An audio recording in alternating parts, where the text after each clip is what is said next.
સ્થાનિક સ્વરાજ્યની ચૂંટણીમાં ભાજપ જ વિજય બનશે અને બાકીની વિપક્ષી પાર્ટીઓ કશું જ નહીં કરી શકે. આવા આત્મવિશ્વાસ સાથે ભાજપના નેતાઓ મેદાને ઉતર્યા છે.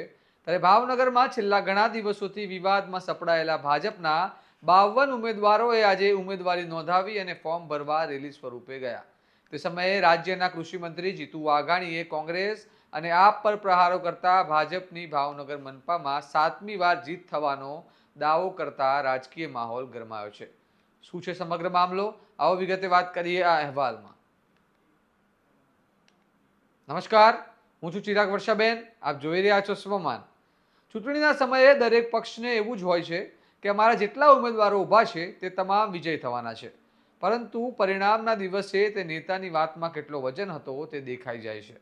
ત્યારે સ્થાનિક સ્વરાજ્યની ચૂંટણીમાં ચૂંટણી પંચની ગાઈડલાઈન મુજબ આજે ઉમેદવારીનું ફોર્મ ભરવાની અંતિમ તારીખ હતી. ભાવનગર ભાજપના 52 ઉમેદવારોએ આજે ભાવનગર કમલમથી કલેક્ટર કચેરી સુધી જઈને ઉમેદવારી નોંધાવી હતી. આ કાર્યક્રમમાં કૃષિ મંત્રી જીતુ વાઘાણીએ હાજરી આપી અને તેમણે કોંગ્રેસ અને આપ પર પ્રહાર કરતા કહ્યું કે જે પાર્ટીઓને ઉમેદવાર નથી મળતા તે પાર્ટી ક્યાંથી જીતવાની. જીતુ વાઘાણીએ આપેલું આ નિવેદન હવે ચર્ચાનું કેન્દ્ર બની ગયું છે. સાંભળો જીતુ વાઘાણી શું કહી રહ્યા છે. આજથી આ છેલ્લો દિવસ છે ફોર્મ ભરાવાનો. સમગ્ર રાજ્યમાં ફોર્મ ભરાઈ રહ્યા છે. માની નીતિન નવીનજી રાષ્ટ્રીય અધ્યક્ષ શ્રી, આપણા ગૃહમંત્રી અને ગૌરવ આદરણીય અમિતભાઈ શાહ એમનું નેતૃત્વ, માની મુખ્યમંત્રી ભૂપેન્દ્રભાઈ પટેલ અને અમારા નવનિર્વાચિત પ્રદેશ અધ્યક્ષ, જેમણે ખૂબ કસરત આ ચયન પ્રક્રિયામાં અને ભારતીય જનતા પાર્ટીના કાર્યકર્તાઓને સક્રિય કરવા માટે એ આવ્યા ત્યારથી લાગ્યા છે. એવા જગદીશભાઈ વિશ્વકર્મા, નાયબ મુખ્યમંત્રી આદરણીય હર્ષભાઈ સંઘવીના નેતૃત્વની અંદર આજે સમગ્ર રાજ્યમાં ફોર્મ ભરાઈ રહ્યા છે. મને ખુશી છે કે આજે ભાવનગરમાં પણ 52 ઉમેદવારોના ફોર્મ ભારતીય જનતા પાર્ટીના અમારા માનની પ્રમુખ કુમારભાઈના નેતૃત્વમાં, સમગ્ર શિસ્વત નેતૃત્વ આદરણીય અમિતભાઈ, આદરણીય અમોભાઈને, પૂર્વ સૌ અધ્યક્ષો, પૂર્વ મેયરો એની વિશેષ ઉપસ્થિતિમાં આજે રંગેચંગે નામાંકન દાખલ કરવા માટે અમે બધા આવ્યા છીએ. મને શ્રદ્ધા અને વિશ્વાસ છે 7મી વાર, આપ સૌને પુનઃ એકવાર કહું છું, સમગ્ર રાજ્ય પણ ભારતીય જનતા પાર્ટી જીતવા જઈ રહ્યું છે અને 7મી વાર ભાવનગર મહાનગરપાલિકા જનતા જનાર્દનના આશીર્વાદથી, કોઈ અભિમાનનો અહંકાર નથી. અમે કરેલા કામ, લોકજીવનની અંદર થયેલો બદલાવ, એમના વિસ્તારમાં થયેલો બદલાવ, આપ સૌ પણ અહીંના પત્રકારો છો, આપના ઘરની આસપાસ થયેલો બદલાવ એ માત્ર ને માત્ર ભારતીય જનતા પાર્ટીના શાસનની અંદર થયો છે. કોને એકવાર આ વિકાસની વણથંભી યાત્રા 533 કરોડનો એક એવો બ્રિજ જે જોઈન્ટ કરીને પુલની ઉપર પુલ બનશે.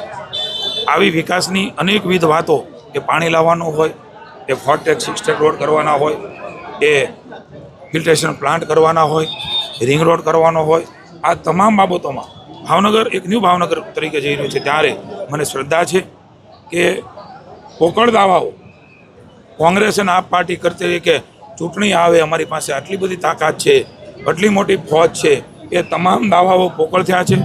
આજે દયની સ્થિતિ એટલે કે ઉમેદવારો ગોતવા પડે, એ મળતા ન હોય, જે આવે એને ઊભા રાખવા પડે. આવી સ્થિતિમાં અને ઉમેદવારો પણ હું કહું છું આપની રાજ્યની જનતાને, આપ જોઈ શકશો કે કેવા ઉમેદવારો એ વિપક્ષના લોકો પાસે છે, જેને જનતાના પ્રશ્નોની ચિંતા નથી, જનતાની સેવાની ચિંતા નથી, માત્ર ને માત્ર એક જ્ઞાતિ જાતિ તરકટો કરીને લોકોને ભોળવા નીકળે છે. ત્યારે ગુજરાતની જનતા, ભાવનગરની જનતા એ સુપેરે જાણે છે.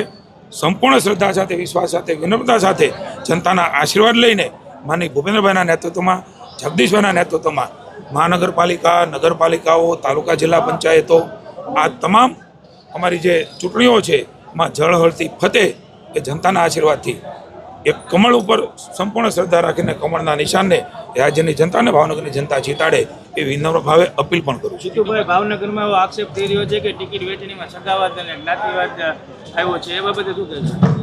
આવનારા દિવસોમાં ચૂંટણીનું રિઝલ્ટ એ બતાવશે. સંપૂર્ણ અમને શ્રદ્ધા છે. ચયન પ્રક્રિયા એ અમારા રાજ્યનો વિષય છે, પણ એકવાર ચયન થયા પછી ભારતીય જનતા પાર્ટીનો કાર્યકર્તા અને જનતા એ વિચારધારા અને વિકાસ લઈને કામ કરતો હોય છે. આપણે પણ જોયું છે. હું પુનઃ એકવાર કહું છું, 7મી વાર ભાવનગર મહાનગરપાલિકા એ જનતાના આશીર્વાદથી જીતવા જઈ રહ્યા છે એવું કહેતો હતો. મને શ્રદ્ધા છે કે અમે જીતી ગયા છીએ. જનતાનો પ્રેમ એમની આંખમાં મને દેખાય છે. આ ચૂંટણીનું રિઝલ્ટ આવે એટલે મારી આ બાઇટ આ ભાવનગરવાસીઓને બતાવજો. હું ભાવનગરવાસીઓનો આજે આભાર માનું છું, તેથી પણ આભાર માનું છું. જીતુભાઈ, મહુવામાં અને વલભીપુરમાં જૂથબંધીને લઈને અનેક રાજીનામા પડ્યા છે ભાજપ. Thank you. સૌ એક છે, એક બનીને લડીશું.